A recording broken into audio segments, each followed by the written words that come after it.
How meaningful is it? Well, you get to see the Canes on the field when you haven't seen them in months and months and months and have to wait until the first week of September. So, hey, let's embrace it for what it is. It's spring football. It's the spring football game, and it's coming up Friday night.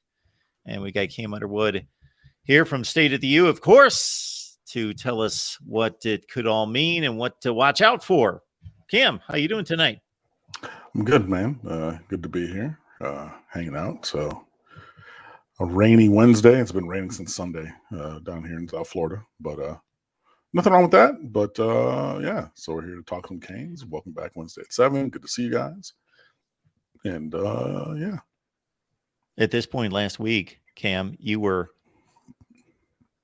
solidly confident that Judd Anderson would become a Miami Hurricane. You didn't know for sure, but based on all indicators, and it came through. And you also seem to be very optimistic about his playing ability versus his current rating, which you expect to jump up quite a bit. So now that he's a commit, certainly not at the top of the recruiting rankings, but a possibility to be a player at some point. Yeah. So this is, goes to the heart of the recruiting, kind of the one question from last week about, what Miami was going to do at quarterback, and then Judd Anderson versus Aaron Noland, and, the fact of like, oh, well, that ship has sailed. And, I obviously, said, he might not come here, being that Aaron Noland had previously announced his commitment date for Saturday. But just saying, yeah, I didn't think that it was entirely out of the realm of possibilities, and it wasn't. But I guess I missed that detail there, because I thought that he already had a offer from O State, but apparently he got that offer on that visit, and that was what really started to kind of go things that way. But obviously, Aaron Noland and all the things that I've talked about in his 5,000 yards passing, or 4,055 touchdowns and 3 interceptions, all that kind of stuff. Like, yeah, very accurate player, 4-star recruit and everything. But Miami's very high on Judd Anderson, and I spoke about that last week. He's big kid, a legitimate 6'6", 210 to 215 right now, has a big arm, played in a wing T offense at his previous high school in rural Georgia. Every detail on your largest screen ever, Papa. Hey now. Yeah, but yeah, this is a kid who is definitely, Miami is confident in his skill set and room for development. I mean, he has a big arm. It's not the biggest arm ever in terms of just arm strength, but I mean, he's a big kid. He shows the ability to layer in different kinds of throws. It's not all just, fastballs, which is like what we saw from Jakari Brown at this level. But Jakari Brown obviously was a different kind of athlete. But he's learning how to have, a changeup and a slider, and not just, 105 four-seam fastball, which is great to have, but you also need some other tools in the bag, as it were. But Judd Anderson is a kid, his recruitment is really starting to pick up. His interest is starting to grow across the Southeast and, just the world of college football. I believe he's taking visits, obviously to Miami. I think Georgia Tech was in there. There were other, teams of note in the Southeast, at least, who were starting to, kick the tires and really kind of look. And, Miami kind of thinks that they're ahead of the curve here. Very, very high on Judd Anderson. Yes, he is a player where he is not a finished product. And I know you see those rankings there. Those are going to change through his senior year. I do believe they will increase. I think that he has a chance to end up as a borderline 4-star kind of kid. But regardless of star ranking or anything, Miami is very, very pleased here. And they moved to, really to lock him in this class and everything. And he ended up committing on Friday, which then obviously, told the story of the Aaron Noland commitment and recruitment and everything. But, as an independent kind of a thing, independent variable. Miami's very pleased with Judd Anderson. They think that he's going to continue to add to the level of talent in the quarterback room and everything. And no, he's not a finished product. Again, he's only played in a spread offense for 1 year. 1,800 yards, 1,700 yards, 15 touchdowns, 13 interceptions, I want to say. But over 60% completions in that season. So yeah, I mean, there is room for growth, right? So if you're looking at if you wanted him to have the recruiting profile of, I don't know, Kyle Wright coming out of the San Francisco Bay Area, when he was a 5-star recruit, top 5 in America back in 2002, right? And he was just everybody's All-American, height, weight, arm strength, pedigree, all those kind of things forever and ever and ever. Judd Anderson is not that player, but what he is a kid who's, a 2-sport athlete. Like I said before, he was 16 and 13 on the hardwood, playing basketball. So, I mean, a legit prospect there, has the height, has the arm, has the framework, and Shannon Dawson is very, very high on him as a player and a prospect moving forward. Mario Cristobal obviously, co-signs and signs off on any and all commitments. So, this is where Miami has started to go in the 2024 class. He's the second commitment, along with the nation's #1 kicker, Abram Murray from Shreveport, Louisiana.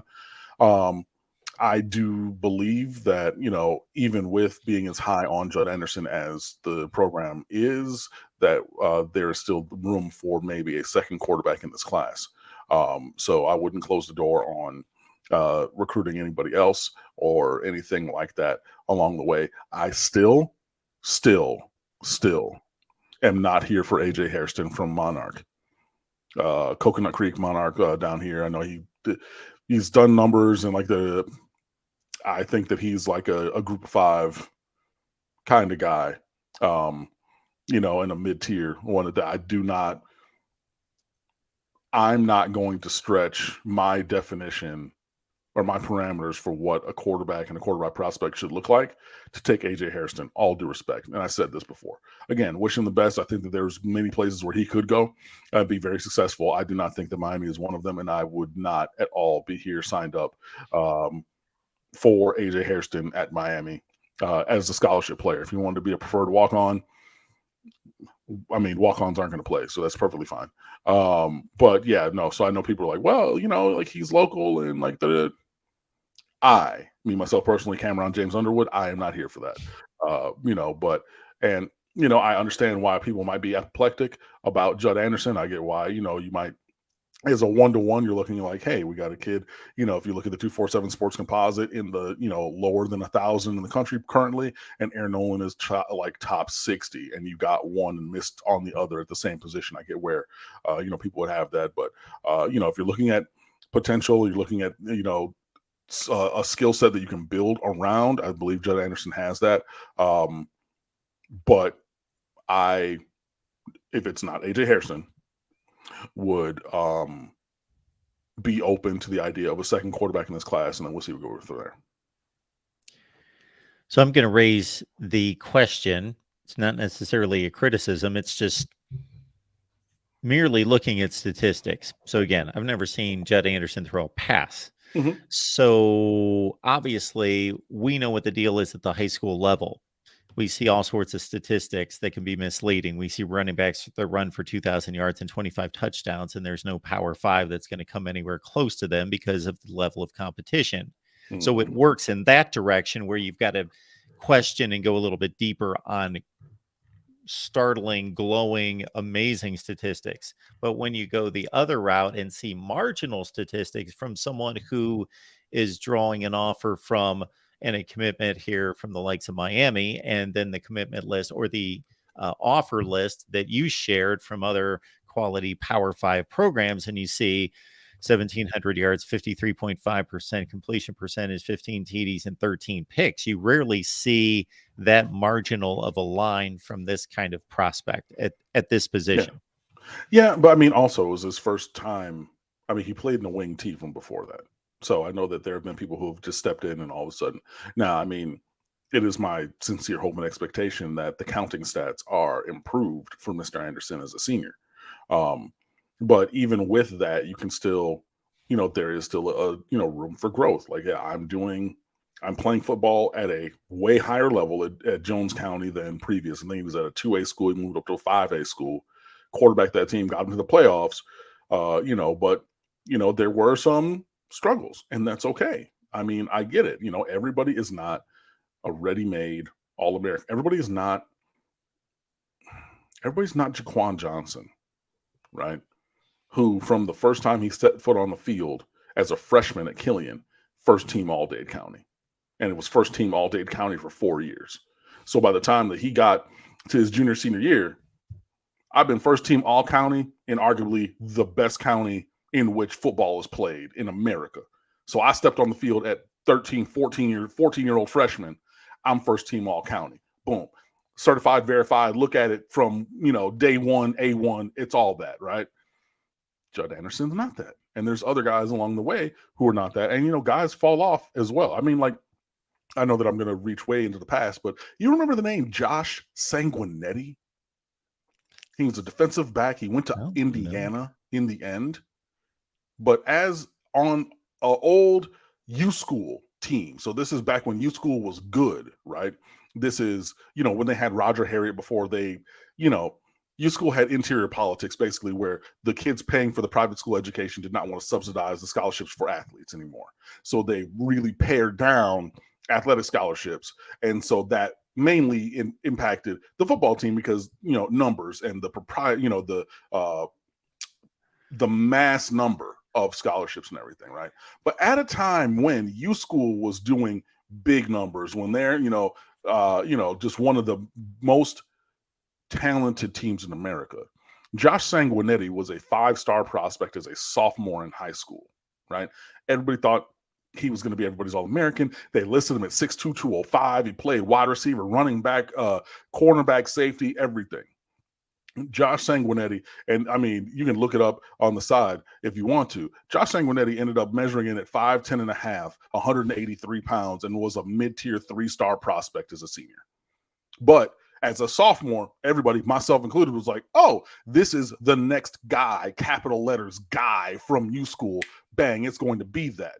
It did not end up being that. So you have guys who are, maybe they hit their growth spurt early, maybe they whatever, and then, because Josh Sanguinetti was better than everybody around.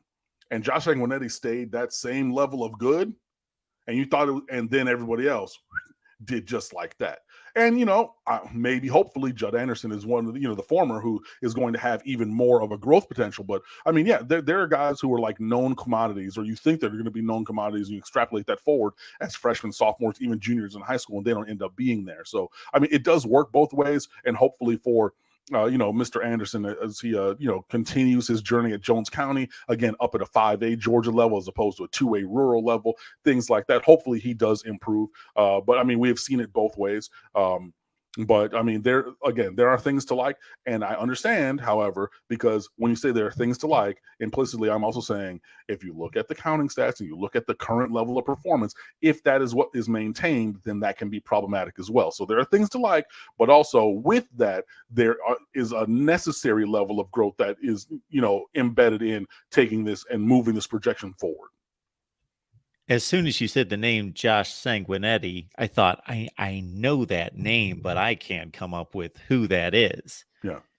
Huh. Indiana, yes. I remember him.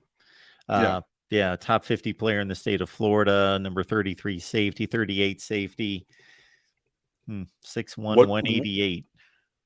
183. Say what? You nailed it. 6'1", 183. I still think that even that height is generous because, he was listed as 6'2", 6'3" as a high school sophomore. And again, when you're at that size or thought to be that size, it's different. And then it's like, oh, yeah, like I'm 6'1", 180, which is fine. That's great. Obviously, he played in the Big Ten at like a very good university, a very strong academic institution, all kinds of things like that. But 6'1", 180 and 6'3", 205 at 16 years old and projecting that forward are two different things. He started twice. Well, that's as a sophomore. I'm going to do a little bit more research on the side because I want to see how much he played in Indiana. As a high school sophomore, he was at the top of the list of anybody in America. And then, and I even remember, and that's, people, hitting up, when I was writing, blogs, like, multiple recruiting blogs every week. Hey, what about da, da, da? I'm like, have you seen him play? Have you watched? Because, like, you're going off the mythical creature status. You're going off of the highlight that you saw from sophomore year, but looking on the field in the senior year, that kid is not a take. So it works both ways, was my point. Again, no disparaging Mr. Sanguinetti. I know that he went to Indiana. I know, hey, I don't know the kid guy at this point because he's in his 20s. I wish him the best. I hope he's doing well. I'm just saying, to prove the point, he was a player, and I did use the individual name. So if it gets to him, fine. But at a time, he was thought to be a top 5 player overall in America. He ends up being just a guy somewhere else.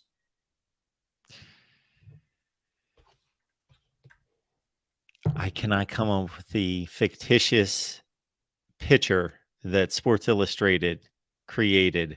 This was back maybe in the 90s. Do you remember this fictitious picture that they wrote this entire story about, and people questioned as to whether he existed? I'll come up with his name at some point. I remember there was a kid back at the infancy of recruiting sites who was from California and wanted to be a football player, and he wanted to go to Cal. And he duped everybody into that, and he made like an announcement. This is like 01, 02-ish, something like that. And made a fake profile, like everything. And, he had this ceremony at his high school, committing to the Cal Golden Bear, Cal Berkeley, which is a supreme educational institution. So he wanted to go there and everything like that. And then it came out, they were like, they were asked about it, and they were like, who? I've never heard of this kid, so like there's been a couple things like that before. Sid Finch, fictional baseball player, the subject of the notorious April Fool's Day hoax article, The Curious Case of Sid Finch, written by George Plimpton, first published April 1st, 1985 by Sports Illustrated. They basically made out this whole tale of this phenom that could throw 105 miles an hour, and he was in some podunk town in somewhere, and they wrote this whole story, and he didn't exist, and it was released on April 1st. Yes, that's interesting. I hadn't heard of that one. All right, folks, bring it on in here. Hit the like button, and of course, drop those comments and questions. So Miami on a Friday night playing some spring football, is that just a heat factor decision, or are there other festivities that would lead Miami to make that decision? I honestly don't even know sometimes what goes into these scheduling decisions, but they picked a good day for them. It's going to be at Drive Pink Stadium in Fort Lauderdale. That's your Inter Miami FC home stadium, round the corner from my mother's house in North Fort Lauderdale there. And everything. I mean, like, that's where they were having the state championship games this year for football. That's where Cormani McClain famously told everybody that he was not going to answer any recruiting questions, which really kind of started to set the spidey senses a tingling. But so it's going to be over there at Drive Pink. There is a link up on social media from the University of Miami to grab your free tickets if you'd like. It will be broadcast also on ACC Network for those who are watching from far away. So you can watch it there. Obviously, like, all of these games and things should be on the ACC Network, because otherwise, why do we have an ACC Network if not for things such as this? But yeah, so it'll be there on a Friday night, just getting ahead of everybody on Saturday. It is, I think, like, Florida, the Gators is on Saturday, or Florida State, or a bunch of others, basically. But,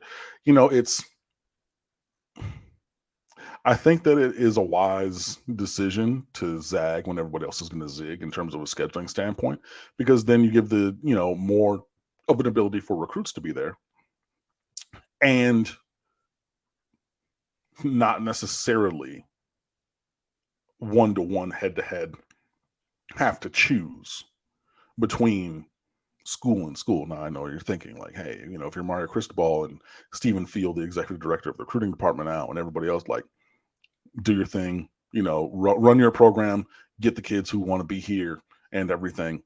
Yeah, but there's realistic scheduling concerns, and like, a lot of these players are players who are being recruited by multiple schools, and you want to give yourself as much of an opportunity for them to see you as anything else.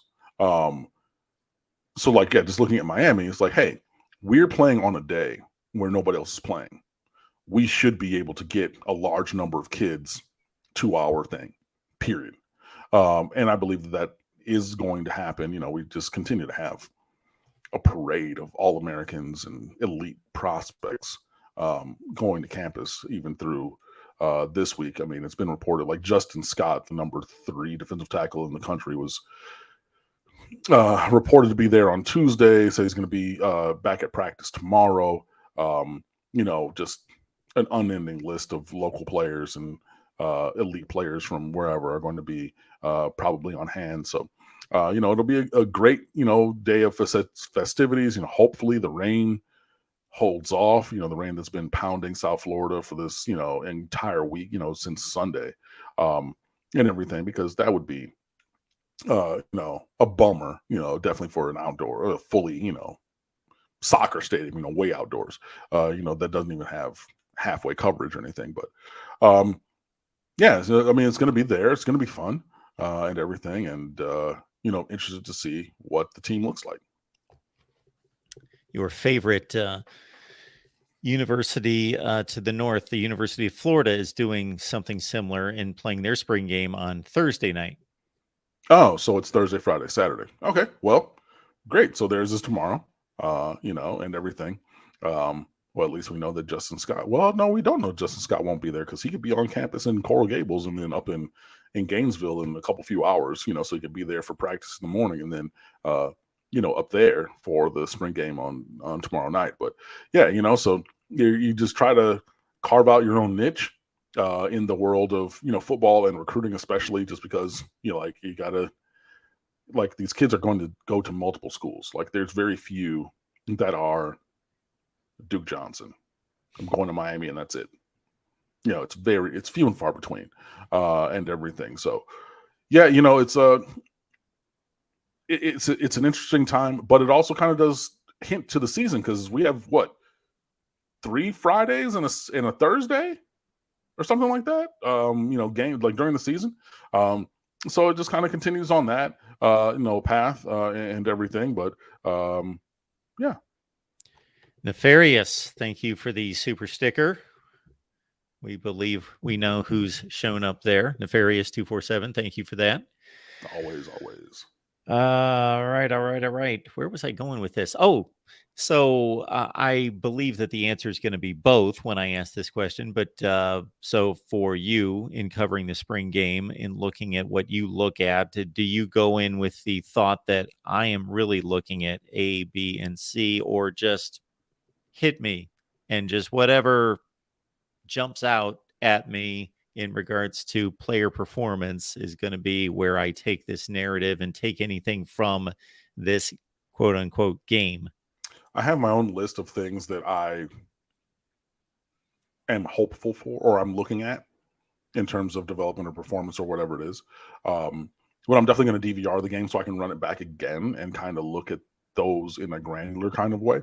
But I like to be present in the moment and see, okay, like what's popping, like what looks, like, hey, even, the offensive line getting off the bus or coming off the sideline, like, they look different, it's a bigger group, and obviously, I mean, like, we've seen those bodies, so we know that's what it looks like. But yeah, I'm more, I go with the flow. Like, I mean, it would be great to say, okay, like, the resurgence of Tyler Van Dyke and blah, blah, blah, blah, but you're, going against, your own team and like, who is 1s and 2s and like all those kind of things, but they're still practicing against your offense. And like, maybe he looks really good, but like, okay, but I don't want to necessarily focus on Tyler and insert player here shows me something that I haven't seen from before. So yeah, I mean, I'm looking at, I would like to see a few things, especially a cornerback play. Man, this team needs Chris Graves to take a step forward. I mean, just really does. I mean, we got so many pocket-sized corners that I would love. I tweeted it yesterday, just randomly. I had the thought. I was like, man, it would be great if you took hashtag the leap, for Miami this year at corner. It really would. So, like, yeah, I'm going to be looking that way a little bit because, like, I would like to see that for a variety of reasons, for performance, roster, bouncing, and, just, how do you compete against the opposition? But, yeah, no, I like to go in there and see what sticks. And, whatever they do is what they do. And, then we can hop on the DVR, look back at it, confirm those things or see other things and, just see who pops. Shane Beamer and Hugh Freeze both made the comment this spring that they would like to see a game played, an actual game, against an opponent, whether that be a group of 5 or an in-state FCS. Mm-hmm. You have any thoughts about that? I mean, then you're getting to the spring game, or the spring coaches clinics that they have not coaches, the spring refs clinics that they have at the high school level, where, they go, like in South Florida, they go to FIU most times, and all the teams, they kind of rotate through. And, it's really more for the referees to get live reps, but you're playing against another team. So it's that, or it's like, the kickoff classic in high school football, where it's like, yeah, we're going to bring in another team. We're going to do it. Like, yeah, we're going to score, the game and everything, but it doesn't count towards the season statistics or record or anything. I can take it either way, honestly. I'm fine with what it is. I actually even just off the top of my brain, I like this structure of like an intra-squad kind of a thing, because you're going to get more reps for your guys. They're going to be playing in all 3 phases, top to roster, bottom of the roster, even a guy, like last year, like a Cyrus Moss, he's 6'6", 184 pounds. He wasn't going to play in the fall, but he got reps in the game. You know what I mean? So like I get where it is valuable to compete against someone else, so that someone's not in the building. They don't know your verbiage. They don't know anything that you've been working on or what your staples are on offense or defense. They were a different squad. They prepared for what they believe might be there, and it's live bullets and it's different. But I like the ability just because spring is for development, not for finalized performance. And in that terms, like, you got to get reps. Guys have to play plays, got to be on the field, has to be on film. So, hey, as we're working on this, Dante, this is what so even in the spring game, look at this. We called this. This is your responsibility. Either you did it or you did not, but those reps are invaluable. That's why it's the same reason why you want the bowl game at the end, because those practices, especially for the guys, not even who are competing towards the bowl, but are competing in subsequent years, those practices are invaluable. So yeah, like, as I'm talking more about it, I am a big fan of just keeping it, in-house, so that everybody gets as many reps as possible based upon their role and chronology in their development. I think it would only be intriguing from this standpoint for those of us who talk college football year round, and then you are putting together matchups that are not supposed to be competitive. You've got Alabama playing an in-state UAB team, or Alabama State and Auburn's playing Troy or whomever, match up the in-state schools that aren't supposed to be on the same level. Well, if you've got said school, powerhouse school, that has a regiment of how they want to conduct this game, and we want to get these players in at these particular times, and we're just running on schedule, but maybe said coach who isn't quite secure in his position yet, whether that's Jimbo Fisher coming off a 5-win season, or it's Mario Cristobal after a first season, fill in the blank. Again, huge school with a coach that's not performing well to date. Does he start to feel some heat if he's in a 21-17 game in the fourth quarter against South Florida, and he's not supposed to be? And he knows, even though any logical person should just slough this off regardless of the final score, but they won't. I don't want to live with this score for the next 4 months and hear about it.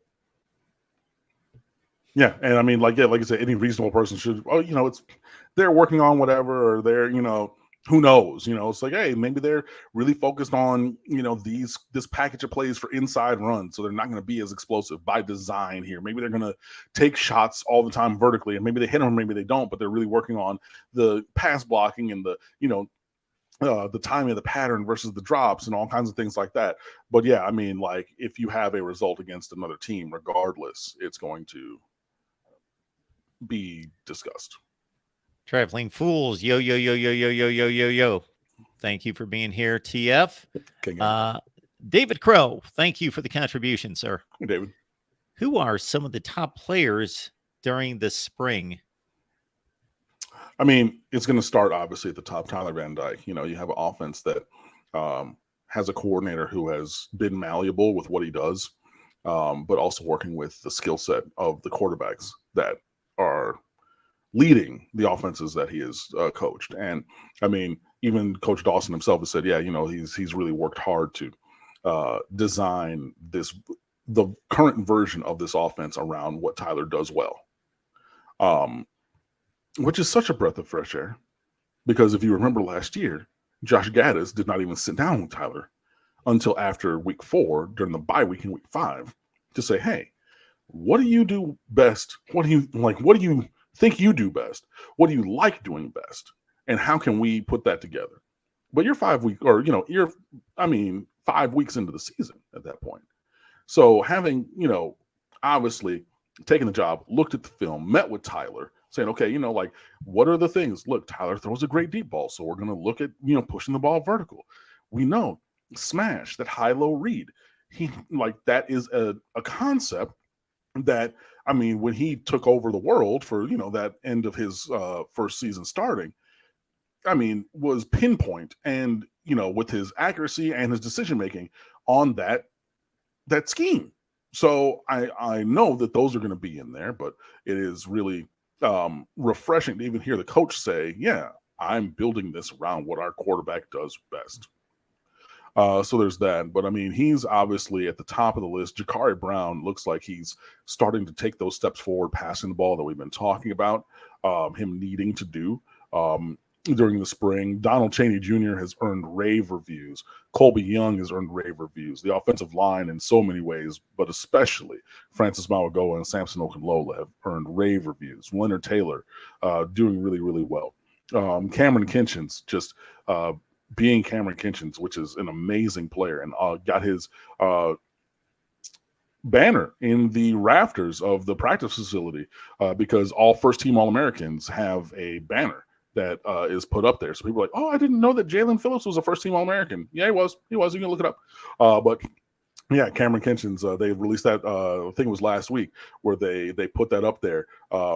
So, just think of all the All-Americans in the history of this program, and there's been many, but he has been immortalized on that level and continues to play let's be a dynamic playmaker on that side of the ball and everything. He's back to wearing his high school number 5. So, KK5 back there doing things like that. So, he's just proving himself over and over again to be a dynamic player.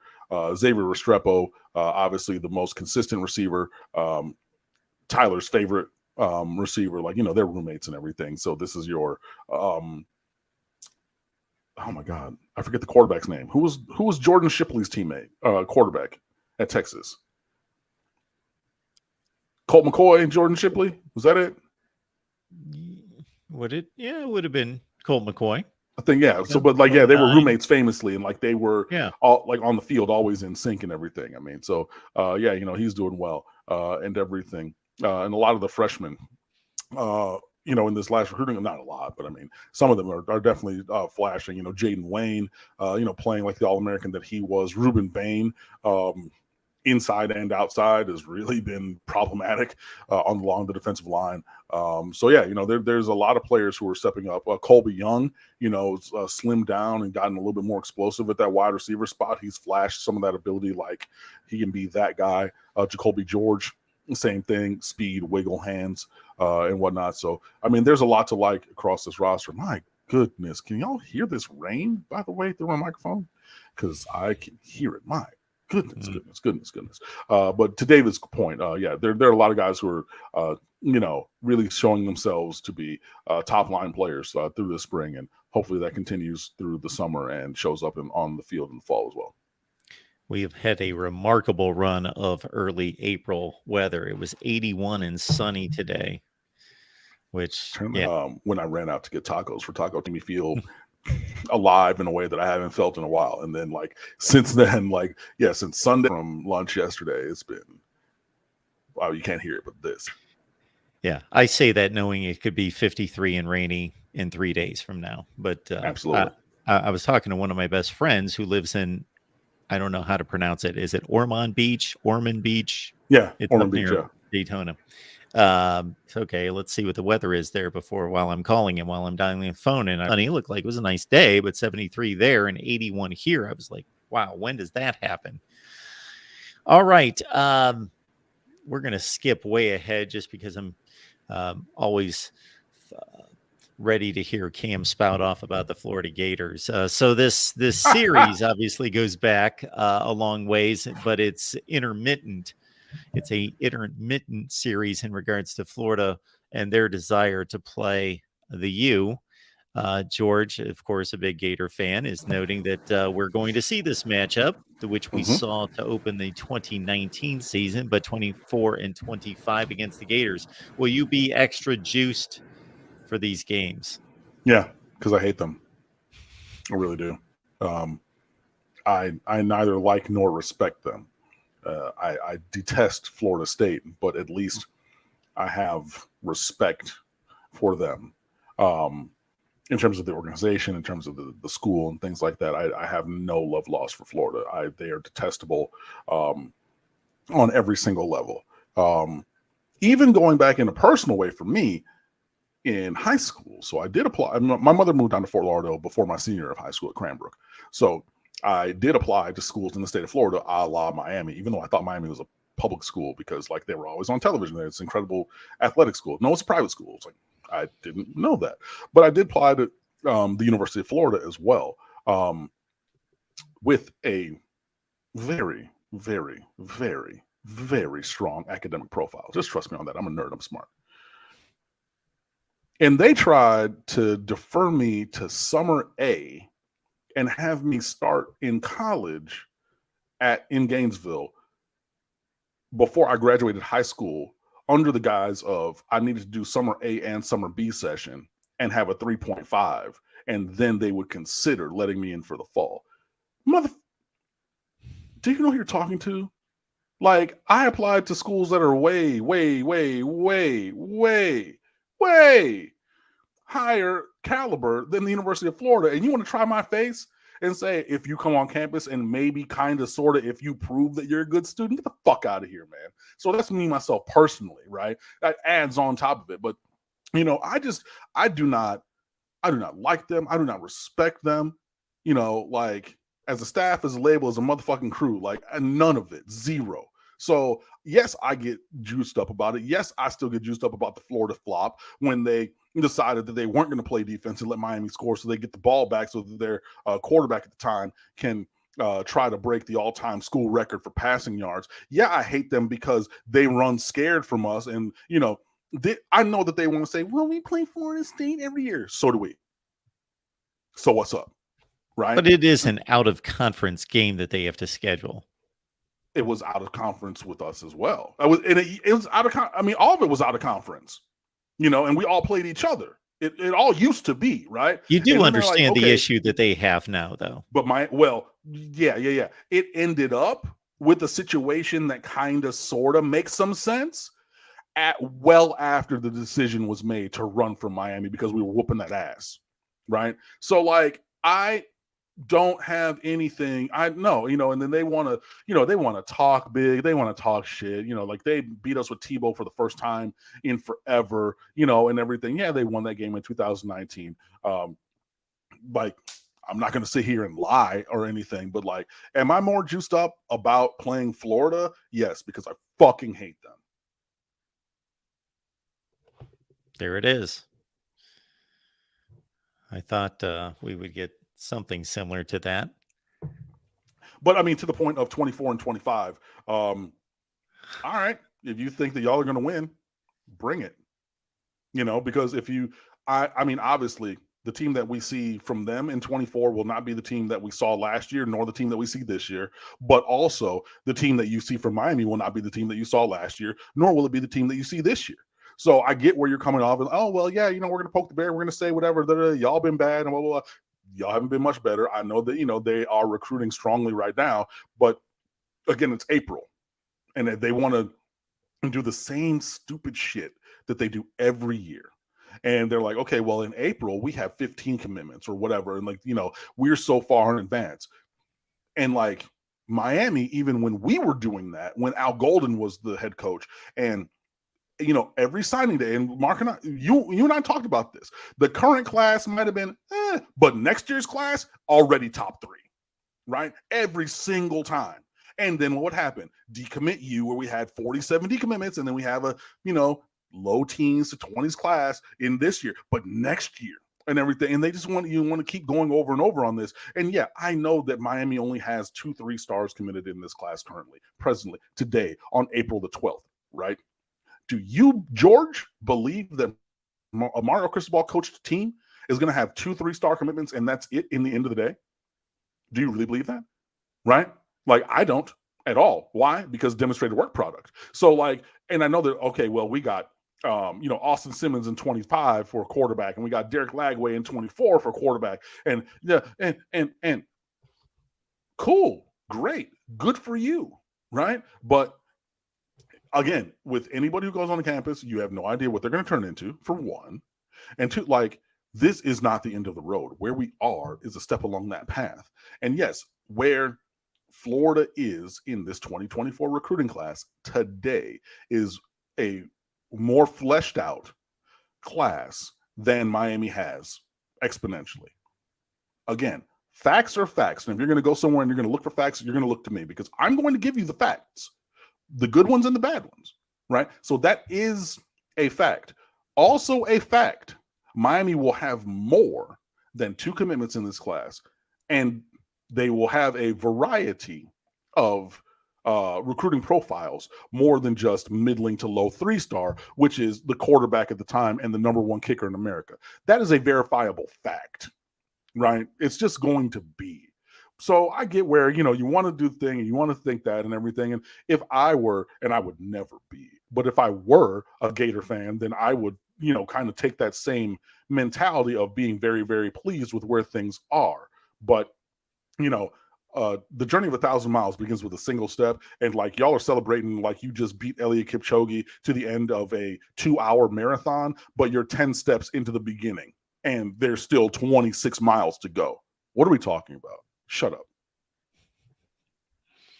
Nefarious. Appreciate you being here. Of course, with the customary 305, I want what George is smoking. That good. Then we've got Knox Kane 94. I'll add to the cuss jar for Cam. Yeah. LOL. Sorry. My Tropical Park news. Yeah, I get fired up sometimes. I do. And I like a good 4-letter word, just they add some zing and things like that. Tropical Park news, the answer is no. This is still, I mean, it's a joke from Knox Kane, about Miami getting their own stadium, and building it at Tropical Park. We haven't even seen any of those random renderings from any of the Ruiz clan recently. But again, that's county-owned land. They're not, no. So, yeah, I mean, I can go and dream up the most wonderful thing and, whatever, but no, no. Yeah, I have no personal rule or conviction about cussing one way or the other. I rarely cuss on here, but once in a while, during my various shows, I probably never do on here. But anyway, on my various shows, every so often, I'll say a cuss word, because I have no, again, I don't believe there's necessarily a right or wrong. Now, there are appropriate places and times for it. But in terms of it being a right or wrong or anything like that, but what Cam just said about the, how did you phrase it? Just there's something edgy about, if you say, get out of here versus using expletive. It's just different. Exactly. It just adds more spice to it, man. There's something you feel inside that like made it right to use expletive that otherwise it doesn't drive home the point. Extra emphasis, you know what I mean? It's just, it's got to, layer that in. And then, so yes, we took care of that super chat. Thank you for that.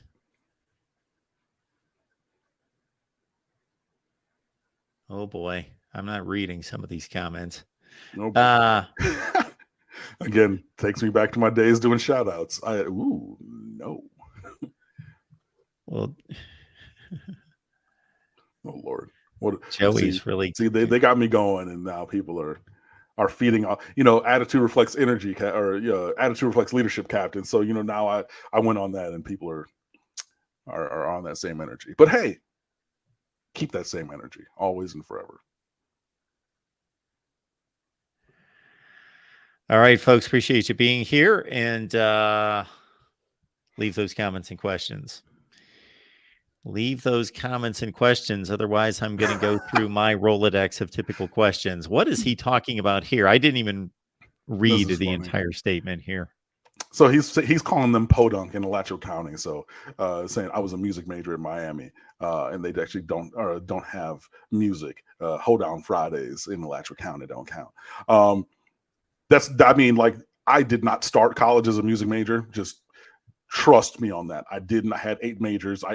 Because I went to school partially on the My Mother Loves Me scholarship. So it was not just hey mom, I think I'm going to do this. No, I went to my advisor and I changed it on paper all these different times. Just trust me. I ended up as music because I could kind of no longer deny that was natively in my spirit. Like I had an opportunity to go to arts centric high school, but I chose not to because like they didn't have any sports and like it was just a different place and like whatever. But I eschewed that for a while. Ended up as a music major. This is, for me, a reason why I respect the Florida State University, because the School of arts and music or something like whatever there is very strong. Like I know a lot of those professors up there, especially on the music side, music education side, is one of the best around and things like that. University of Florida, their music department is not great. Now, they do decent in the band, like the marching band or whatever. But like past that, in terms of like studio music, in terms of like like music education, in terms of vocal music, in terms of like classical technique, in terms of the world of music. So like you can take this and go to anybody's orchestra or wind symphony or opera or like all the different kind of things that you would like prepare in college to go. Especially like jazz, which is something that I've come to love and cultivate over time. Like Miami is a top 5 non-full-time conservatory of music in terms of just in general, and the jazz program is top 3 for a non-conservatory. So not like Berkeley or Juilliard or anything that only specifically do music. Like Miami is way, way, way up there. Florida State, way, way, way up there. Florida, you ever seen that meme of the 3 dragons and it's like the 1 and the 2 and the third one is looking like a circus cartoon? Like Miami and Florida State in terms of the schools of music are the first 2, and then Florida is the other one. Any way you can possibly come up with another area or analogy in which you can rip UF? Oh, just like, look at it, man. Like, yeah, but not that anybody else cares because they weren't music majors or anything. But like, yeah, like they're, whatever. But Joy Foster, man, hey, first of all, thanks for being here. Yeah, we want to have some fun and everything. And yeah, I definitely remember those days in the Big East. And if you, got it. But if you, and you might not, because in the end you guys lost, but a few years ago, we did a Games We Love bracket on stateoftheu.com, which is still up there that you can see. And I think we had 2 games against West Virginia. We definitely had 1. And that was that Thursday night game with the Brock Berlin to Kellen Winslow on 4th down. But I wrote that one personally, and I remember Quincy Wilson's run. And that was where I took maybe 400 words and I talked about that play and all the extravagant things that he did and he jukes Vince Wilfork, and then he runs by Vilma and DJ Williams, and then, he cuts inside, and then like my chest just started hurting right now because of the shoulder that he put into the chest of a freshman Brandon Merriweather, and then hurdles him down the far side, down your West Virginia sideline, high stepping and strutting, because he made the play of a millennium, the play of a lifetime. That was at the time the game winner against Miami, but Miami, we pulled it out in the end. But I took great pride to write that as an ode to the incredible play of Quincy Wilson's run on that screen pass to score against Miami. So that's up on the State of the U website. Again, I wrote that one personally. I really have an affinity for that because it was one of the most incredible plays I had ever seen. And then Miami obviously came back to win that. But I mean, yeah, there were definitely had some great games back and forth. Obviously, love having you be here. But yeah, go check that out. It's the Games We Love bracket over on stateoftheu.com. I wrote the one about that was 2003, I want to say, Miami versus West Virginia. But there's other kinds of things. I think there was another West Virginia game in that bracket as well. I think most people would be surprised to know how good West Virginia's been throughout its history. They're roughly top 15 in wins, 15 to 18, somewhere in that range in wins. National championships, none, although they've been close a couple times. And should be Pitt and had a chance in 07. Right, but they had some really great players, man. I mean, I'm remembering back to like famous Amos Zaraway, man, back in the late 90s, the running back, it was great. Obviously, the Pat White, Steve Slayton, Chris Henry, God rest his soul, guys, and Pac-Man Jones and whatnot, but even an overlooked guy like Quinn. Now, it's the same name as the defensive back who went to U School and then American Heritage and then Florida and the league. So, I mean, Quincy Wilson, it's the same name, but it was a different guy. It was a stocky running back for them. But like I said, man, that play, when we were cultivating that bracket, and obviously, being the managing editor and kind of in charge of leading the content and like selecting things, I was like, hey, for this quarter of the bracket, I'm writing this one. Like, I'm taking it for myself. Take the other games that you want, but that one is the one that I want. And it was really, it was fun. It was great to remember. And anybody watching, like, I urge you to go back and go like relive some of those. Matter of fact, I'm going to go back and reread all of those. I forget what the brackets were like. The 80s, 90s, 2000s, and against Florida State, I believe, were the four quadrants of the Games We Love bracket. Which was a really great time. But yeah, I mean, we're great to have, everybody from any fan base. Nefarious 247 again, Joey Foster, obviously loved the old Miami, West Virginia games. This is true. But yeah, hopefully, if we see them anytime in the future. And like, wasn't that the Mike Harley Bowl? The last bowl game that we won up in Orlando a few years ago, where Mike Harley was committed to West Virginia. And then, I joked that whoever won that game would get his commitment. I mean, once we offered, he was coming to Miami. Like, everybody knows that. But yeah, that was the last time that we saw Ahman Richards really be Ahman Richards. Took that stop route and went 62 yards and finally got the scoring going and all that kind of stuff. Yeah, but yeah, we had some good games against West Virginia. Like, I respect them. Like, we've had, our battles and everything. And that's a matchup that I would, I enjoyed it when it was in the bowl game, and I would enjoy seeing that again. Like, it's not like, obviously I want to beat them. So like, I don't like them when we're playing, but I do not harbor the same everlasting ill will as though they're, the University of Florida. And they are a bit misplaced right now in the Big 12 conference, but that's how things kind of fell for them. And that's where they needed to run after the Big East split, and they had to go somewhere. And they were one of the few at that point that were able to run and save themselves in a Power Five. Now, earlier, obviously, Virginia Tech, Miami, et cetera, were able to do the same, but they were one of the leftovers, and they were the cream of the crop in the existing Big East at the time. And they were Rutgers eventually, made it to the Big Ten as well. So they were the two that were able to kind of save themselves at that point. Nefarious 247, Joey Foster, Love the old Miami, West Virginia games. Yes, thank you for that. Nefarious. Okay, we took this show in a few different odd directions, but that's all good. No problem with that. And as Joey's letting folks know, we have 900 subs on our West Virginia channel. We would like to get that to 1,000 because then YouTube takes you seriously and pushes the videos out into traffic. So here's the deal, folks. If you love what we do here on the Miami channel and you could care less about West Virginia, or to be more precise, it should be could not care less about West Virginia, then get on over to the West Virginia channel and still sub just for us at the Miami channel. And then if that completely disgusts you, unsubscribe when we get past 1,000. All right. All right. I got nothing else. If everyone else is good. Cam, is there anything we missed?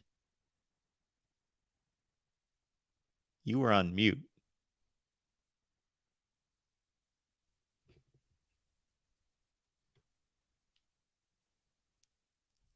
You are muted right now. I believe Cam is froze up. Maybe he will catch that and join us here back.